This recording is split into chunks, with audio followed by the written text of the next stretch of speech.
So you're either thinking of running ads for your business or you're currently running ads for your business and you're starting to ask the question, what should my marketing budget be?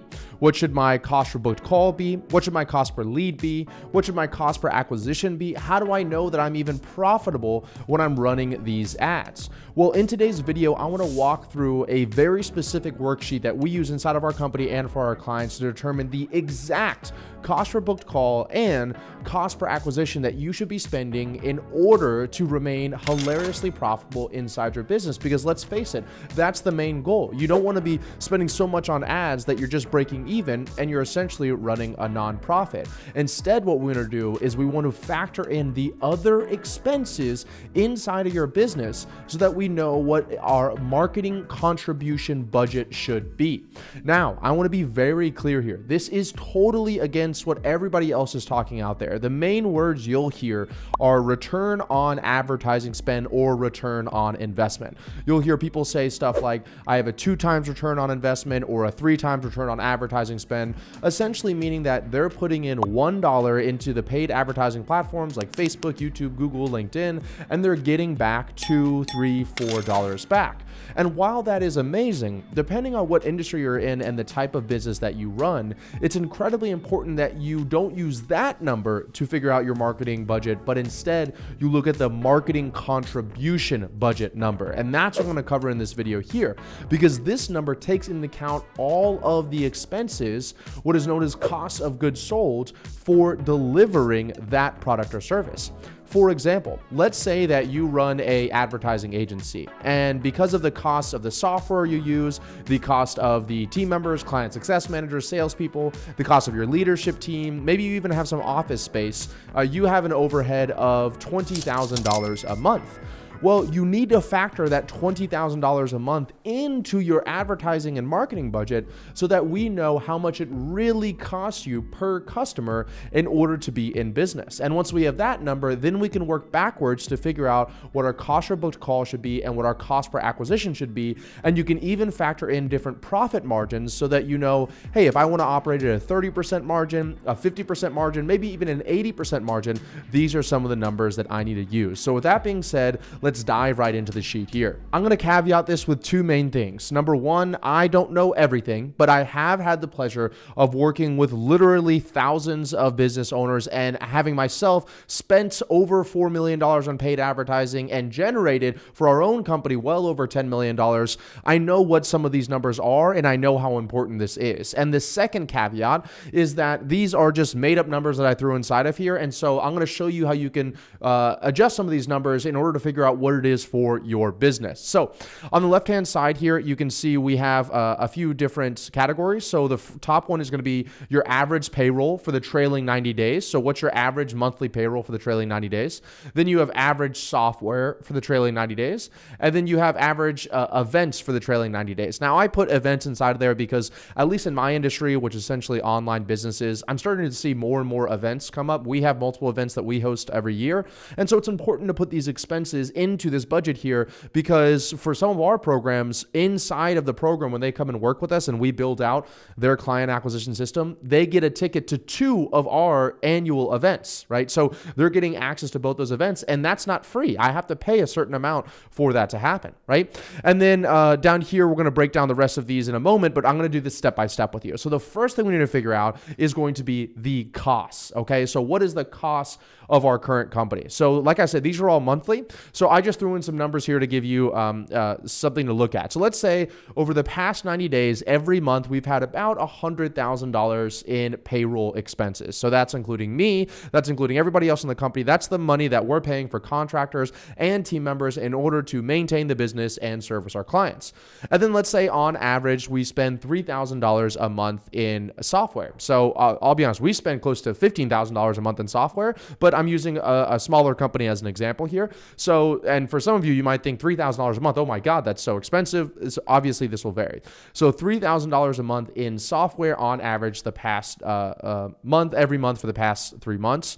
And then you have average events. And the way that I personally do the events is, let's say, for example, you host a few events a year, and you know it's going to cost you on average around $40,000 a year for the events. Well, then I would just take $40,000 and then I would divide it by 12, and you get around $3,333 in monthly expenses for the event. So that's how we kind of budget it out there on a monthly basis. So the bottom here, you can see this is total. So this is your total. Let's just put here monthly expenses. Perfect. Is about $106,333,000, right? So I'll zoom in one more time here so we can go deeper. Now let's go into, we started to figure out your marketing contribution budget. So let's talk about the two main aspects of an online business is going to be cash and revenue. Cash is how much money you got from the person the moment they said, yes, I want to work with you. So if you have a 3-month contract, you might be able to get people to pay all 3 months upfront for a discount. And so let's say it's a 3-month contract is $5,000 for you, right? So if they paid on cash, then you'd get that $5,000. Or it'll be revenue, which is they pay the 3 months or the 6 months or the 9 months on a monthly basis. What is the total contracted value? And this is really specific more towards people in my industry where you're selling programs or you're selling done-for-you services on a kind of a packaged basis. And so, for example, your whole package may be $10,000, but on average, you're getting clients to pay $5,000 of it up front, or maybe $8,000 of it up front, right? So that's the difference between cash and revenue. So let's say on average for the past 90 days, you've sold 25 people a month for the past 90 days, right? And that you've taken home around $200,000 a month in cash for your business for the past 90 days, which means that every single time you close a deal, you're making $8,000 in cash. Now, this is where most people would get all merry and happy and they'd run off to their marketing team or they go to the Facebook ads. They go, I can spend up to $8,000. But we're not taking into account some serious numbers here that I want you to pay attention to. So let's scroll down a little bit here. Let's talk about revenue. So just really quickly, I'm going to breeze through this. If we're still selling to 25 on average the past 90 days, but let's say that contracted value, we're having $400,000 in contracted value because we're not collecting all of the payments up front, which would mean that on average, we are making $16,000 over the lifetime of that customer whenever they become a customer of ours. So this is not revenue that you can necessarily pull out your money and pay Facebook, Google, or whoever else you want to right then and there, because that money has to come the next month or the month after that. But you should know that you have about $16,000 coming, okay? Now, here's where we start to get into really the good stuff, okay? This is what separates this from what everybody else is telling you as far as what your budget is, okay?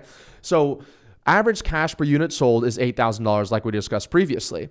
What we didn't talk about previously is the average cost of goods per unit sold. So what does it actually cost you to fulfill on your clients? Well, that's $4,200. And I get that number by taking the average cash, the average number of units sold, which is 25, and dividing that into 106,333, which is the total monthly expenses. So I serviced 25 clients last month, but it cost me $106,000 to do so, which means that every single time I service a client, I'm not making $8,000 in cash or $16,000 in revenue. There's $4,200 that just goes right off the top to servicing the client immediately, right? And this is where people get themselves in hot water because they think that at 1.5x or 2x return on ad spend, they're profitable, when in reality, you might be actually losing money or breaking even. You're running a nonprofit, which God bless you, we appreciate that. So that means that $8,000 is cash per unit sold, $4,200 cost of goods sold, but that's not it. We still have other numbers that most people don't talk about.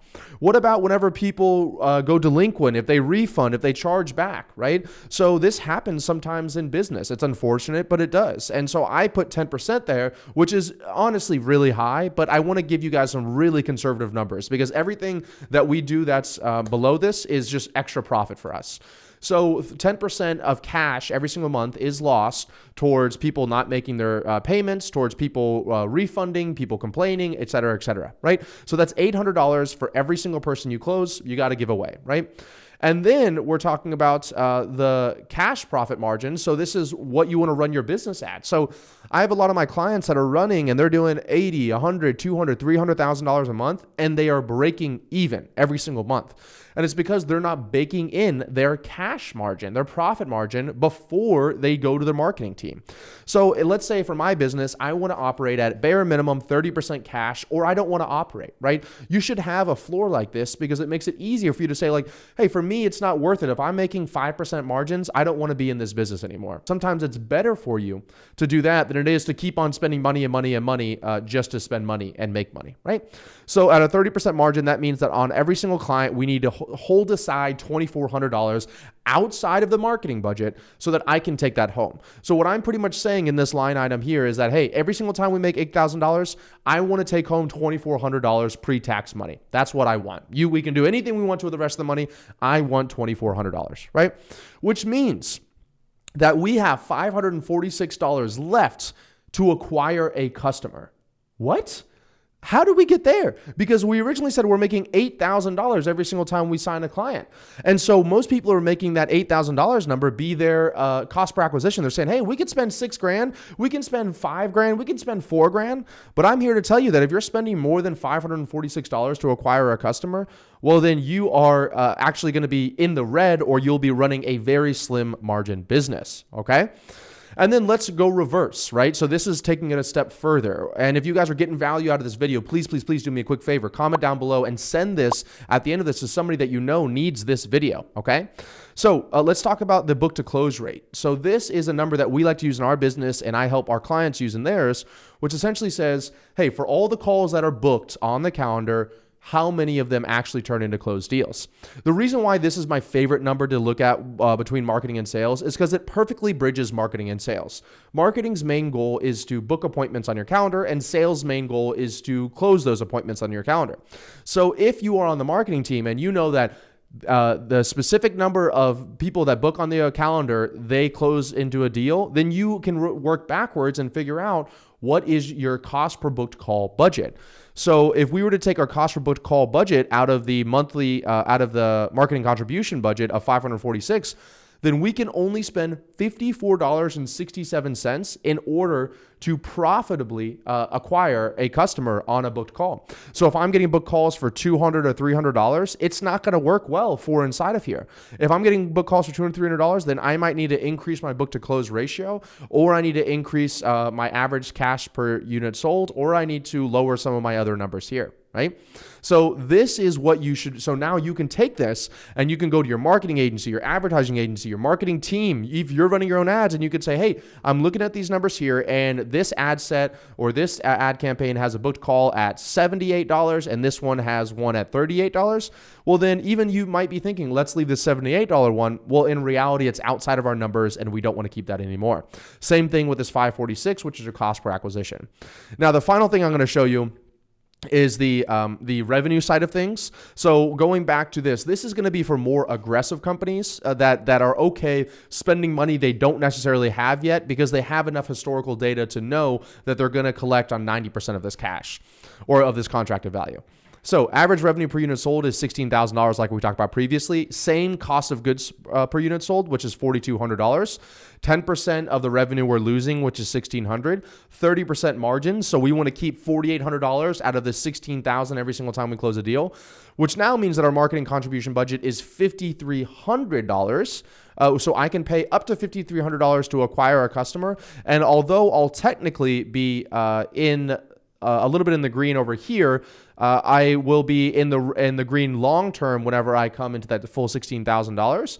And then if we say that the booking to close ratio is the same as above, let's say 10%, now we're looking that we can spend up to $534 for a booked call in order to acquire a customer, which is more realistic. That's more in the higher range that gives you a longer budget, which as usual, what this shows you is what the biggest maximum is in marketing, which is he or she who can pay the most to acquire a customer wins, right? And that's exactly what we're doing here. We're willing to, on this one, I can spend up to $5,300 because I know the money's coming to me. On this one, I can only spend $546, right? Same business, same offer, but it's changing greatly based on, are you trying to acquire a customer and be profitable from the day you acquire them? Or are you willing to be a little bit more aggressive and be profitable month 2 or month 3 and be able to spend more to acquire those customers? If you want access to that entire template that I just went through, click the link in the description down below.